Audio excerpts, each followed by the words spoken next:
ગુજરાત રાજ્ય સંગીત નાટક અકાદમી અને નર્મદા જિલ્લા વહીવટી તંત્રના સંયુક્ત ઉપક્રમે ગઈકાલે સાંજે શનિવારની સંધ્યાએ એકતાનગર સ્થિત એકતા ઓડિટોરિયમ ખાતે ભગવાન બિરસા મુંડાની 150મી જન્મ જયંતિની ઉજવણી અંતર્ગત નર્મદાનો તટ ઉજવે સંસ્કૃતિના રંગથી આધારિત સાંસ્કૃતિક કાર્યક્રમનું સુંદર આયોજન કરવામાં આવ્યું હતું।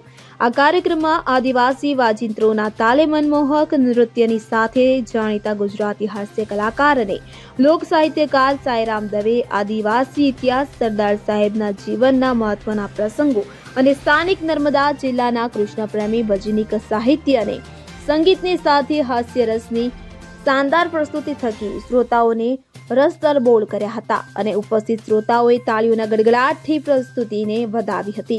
અખંડ ભારતના શિલ્પી સરદાર વલ્લભભાઈ પટેલની વિશ્વની સૌથી ઊંચી પ્રતિમાના સાનિધ્યમાં યોજાયેલા કાર્યક્રમમાં સાંઈરામ દવે ભગવાન બિરસા મુંડાના જીવન ચરિત્ર અને અંગ્રેજોના અન્યાય સામેની લડત આંદોલન વિશે અને લોખંડી પુરુષ શ્રી સરદાર વલ્લભભાઈ પટેલ સાહેબના જીવનના પ્રસંગોની ઝાંખી સાદગી એકતા અખંડિતતાના પ્રસંગોની વાર્તો કરી ઉપસ્થિત શ્રોતાઓને પ્રેરણા પૂરી પાડી હતી। આદિવાસી મેવાસી મંડળ દ્વારા મેવાસી નૃત્ય તેમજ સાગબારાની આદિવાસી યુવા ટીમ દ્વારા આદિવાસી લોક નૃત્યની શાનદાર રીતે જોશભેર સ્ટેજ પર પ્રસ્તુતિ કરીને સ્ટેજને પણ હલાવી મૂક્યો હતો। આદિવાસી લોક નૃત્ય વિશેના શબ્દએ જોરભેર વાજિંત્રો દ્વારા અદ્ભુત રજૂઆત કરી હતી। લોકોના માનસ પટલ પર આદિવાસી સંસ્કૃતિને અંકિત કરી હતી।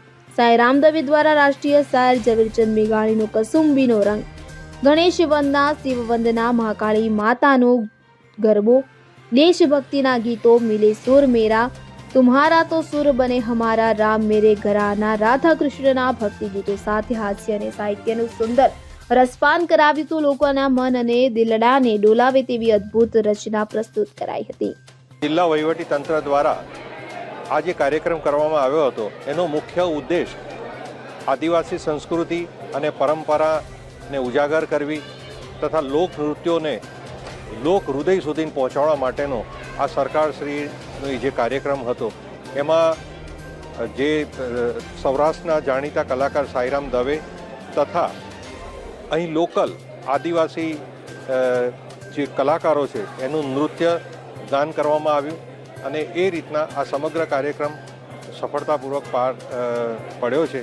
એ બદલ હું આ જિલ્લાના પદાધિકારીશ્રી, અધિકારીશ્રી તથા પ્રજાજનનો હું ખૂબ ખૂબ આભાર માનું છું। આજે એકતાનગર ઓડિટોરિયમ ખાતે ભગવાન બિરસા મુંડાની 150મી જન્મજયંતિ નિમિત્તે સરસ મજાનો કાર્યક્રમ વહીવટીતંત્રએ મને જ્યારે આમંત્રણ આપ્યું ત્યારે સનાતન ધર્મની વાત, વર્ષો પહેલાં આઝાદીના ઇતિહાસમાં વનવાસી બંધુઓએ જે યોગદાન આપેલું એનું પુણ્યસ્મરણ કરવાનું મને સદભાગ્ય મળ્યું। સાથોસાથ સનાતન ધર્મની કેટલીક વાતો સાથે હળવી ફૂલ શૈલીમાં લોકોએ ખૂબ દિલથી આ કાર્યક્રમને માણ્યો। આવા કાર્યક્રમો થાય તો જ આપણી સંસ્કૃતિનું આદાન પ્રદાન થઈ શકે અને સરસ મજાના આદિવાસી નૃત્યો પણ મેં નિહાળ્યા તો ભાદર અને નર્મદા ભેગી થઈ હોય એવો એક સમન્વય સુભગ જોવા મળ્યો।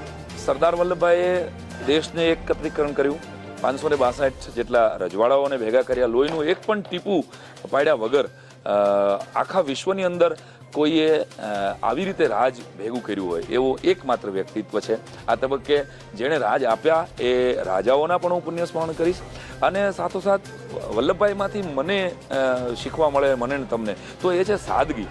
આટલી ઊંચાઈ ઉપર પહોંચ્યા પછી પણ જેના જીવનમાં ખૂબ સાદગી હતી। આપણે બધા હાઈટેક લાઈફસ્ટાઈલ તરફ જઈ રહ્યા છીએ અને એટલે જ ક્યાંક ડિપ્રેશન અને સુસાઇડ તરફ આખી એક પેઢી જઈ રહી છે। ત્યારે વલ્લભભાઈમાંથી બીજું કાંઈ ન શીખો, તમે કોઈ પણ પાર્ટીના હો, તમે કોઈ પણ માનસિકતાના હો, તમે કોઈ પણ પંથ કે સંપ્રદાયના હો, પરંતુ જીવનને ઊંચાઈ આપવા માટે એક ધોતી અને ખાદીની કોટી પહેરેલો માણસ નીકળે તો પણ 182 મીટરની પ્રતિમા એને આટલા વર્ષો પછી કોઈ એને બનાવે, સાદગી જીવનમાં હોય તો લોકોના હૃદયમાં આપણું કાર્ય અંકિત થાય, નહીં કે આપણા કપડાં। અત્યારે ફોન બદલાવ્યા કરે છે, હું પણ બદલાવું છું ઓનેસ્ટલી, કે એક લાઈફસ્ટાઈલના ભાગરૂપે આપણે દેખાડો કરી રહ્યા છીએ ત્યારે વલ્લભભાઈમાંથી જો આપણે સાદગીને કોપી પેસ્ટ મારશું તો મારી દ્રષ્ટિએ આવનારા દિવસોમાં આપણી 20 વર્ષની દીકરી કે દીકરો સુસાઇડ નહીં કરે।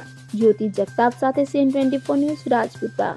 હવે જુઓ દેશ દુનિયાની તમામ ખબરો તમારી આંગળીના ટેરવે। ઉઠાવો મોબાઈલ અને Google Play Store પરથી ડાઉનલોડ કરો અમારી CN24 ન્યૂઝ મોબાઈલ એપ।